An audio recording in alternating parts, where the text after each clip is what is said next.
صورت حامیم السجدہ یہ 6 رکوعات 54 آیات پر مشتمل مکی صورت ہے، اور یہ 24ویں اور 25ویں پارے میں یہ صورت آتی ہے۔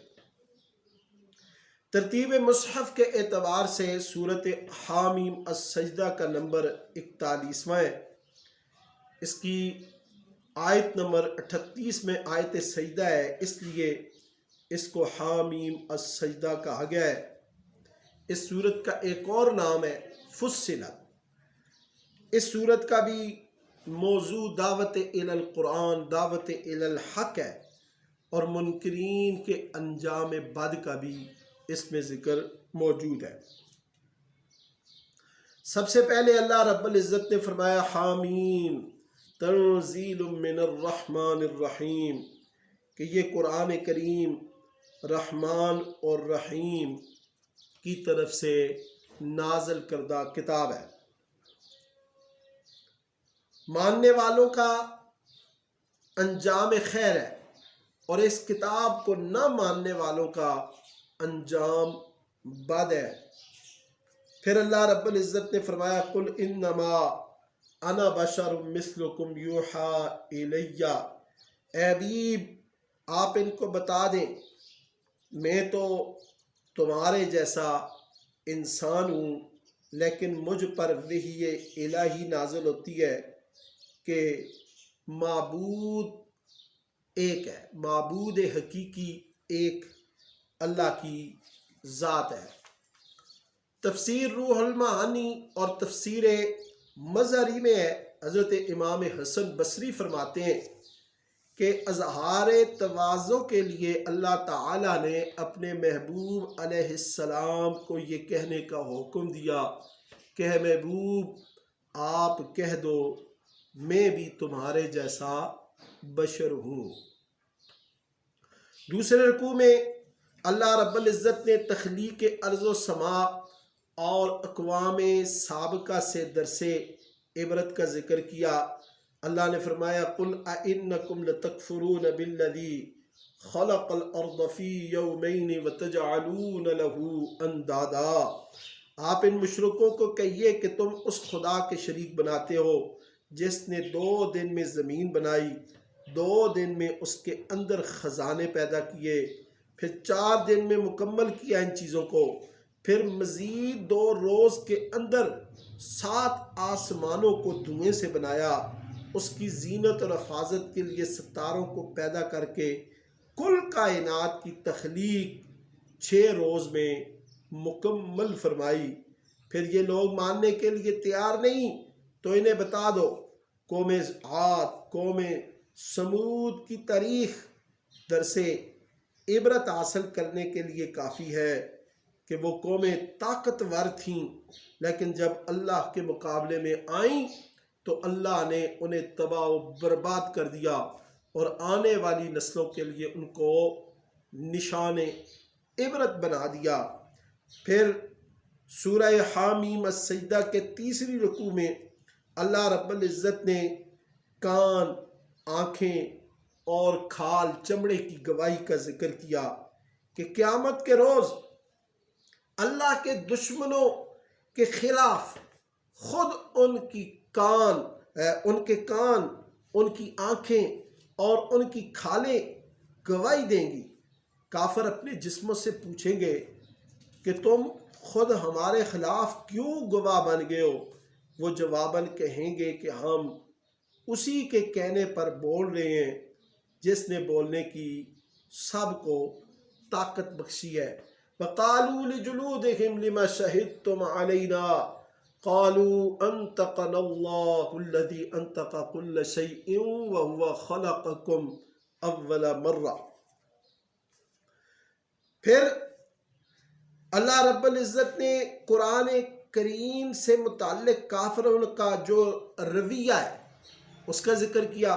کافر کہتے وَقَالَ الَّذِينَ كَفَرُوا لَا تَسْمَعُوا لِهَذَا الْقُرْآنِ وَالْغَوْا فِيهِ لَعَلَّكُمْ تَغْلِبُونَ، کافر کہتے قرآن نہ سنو، جب یہ مسلمان قرآن پڑھنے لگے تو تم شور مچا کر غالب آنے کی کوشش کرو۔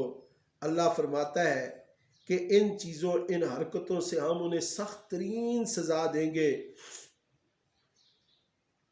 پھر اللہ رب العزت نے اپنے نیک بندوں کا ذکر کیا، ان الذین قالوا ربنا اللہ ثم استقاموا تتنزل علیہم الملائکہ، جن بندوں نے یہ کہا کہ ہمارا رب اللہ ہے، تمام مخالفتوں کے باوجود اس پر قائم رہے، ان پر ہمارے فرشتے اتریں گے، انہیں کہا جائے گا کہ تم خوف نہ کھاؤ، تم غم نہ کھاؤ، تمہیں جنت کی خوشخبری ہے، تم جو چاہو یہاں جنت میں تمہیں میسر ہوگا، جو مانگو گے وہ موجود پاؤ گے، نزلا من غفور الرحیم، یہ بخشنے والے رحم کرنے والے رب کی طرف سے تمہاری مہمان نوازی ہے۔ پھر اللہ رب العزت نے دعوت اللہ اور اچھے انسان کی صفات کا ذکر کیا، فرمایا وَمَنْ أَحْسَنُ قَوْلًا مِّمَّنْ دَعَا إِلَى اللَّهِ وَعَمِلَ صَالِحًا، اس شخص سے اچھی بات کس کی ہے جو اللہ کی طرف بلائے اور کہے کہ میں مسلم ہوں۔ آپ زیادتی کا جواب بھی عفو و درگزر سے دیں اور اس سے حسن سلوک کریں، حسن سلوک کی بدولت آپ کا دشمن بھی آپ کا پکا دوست بن جائے گا۔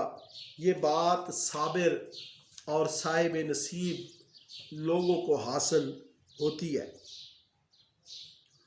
اگر آپ کو شیطان کی طرف سے کوئی وسوسہ پیدا ہو تو شیطان مردود کے شر سے اللہ کی پناہ مانگ لیا کریں۔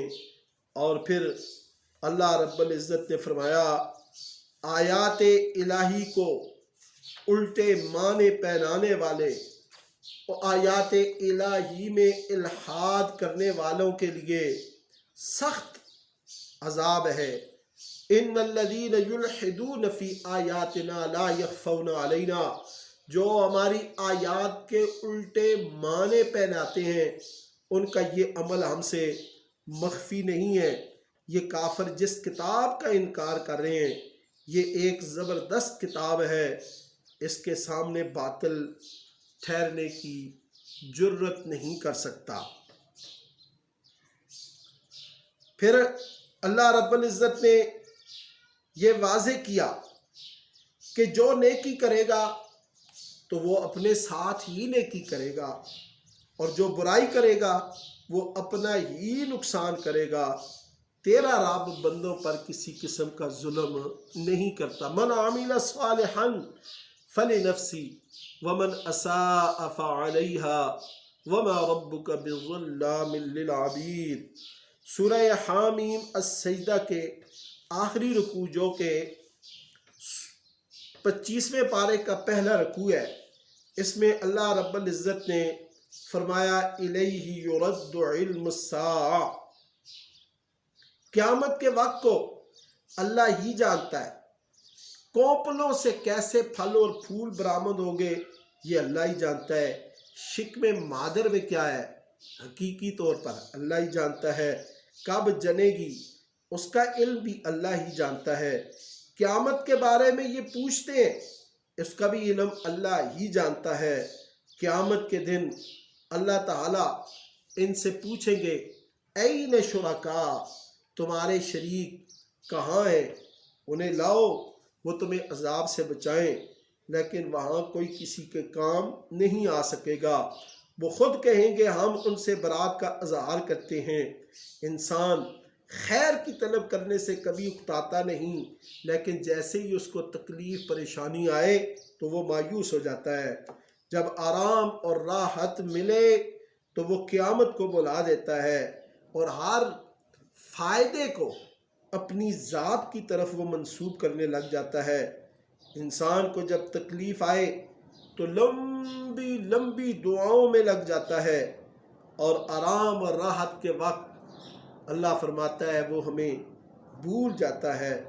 پھر فرمایا سنریم آیاتنا فی الآفاق وفی انفسہم حتی یتبین لہم انہ الحق، ہم دکھائیں گے انہیں اپنی نشانیاں آفاق عالم میں اور ان کے اپنے نفسوں میں، تاکہ آفاق عالم کی جو نشانیاں ہیں وہ بھی اللہ دکھائے گا، جو تمہارے جسموں میں ہے، تمہاری جانوں میں ہے، وہ بھی اللہ تعالی اپنی نشانیاں تم پر واضح کرے گا، تاکہ تم پر یہ واضح ہو جائے کہ قرآن واقعی حق ہے، اور یہ قرآن کافی ہے۔ کیا یہ کافی نہیں کہ آپ کا رب ہر چیز پر گواہ ہے؟ قرآن کافی ہے، اور قیامت تک یہ کتاب اللہ تعالیٰ نے انسان کے لیے کامل، مکمل، اکمل ضابطۂ حیات بنائی ہے۔ اسی کی اتباع، اسی میں تحقیق، اسی کی اطاعت ہی انسان کی نجات اور کامیابی کا ذریعہ ہے۔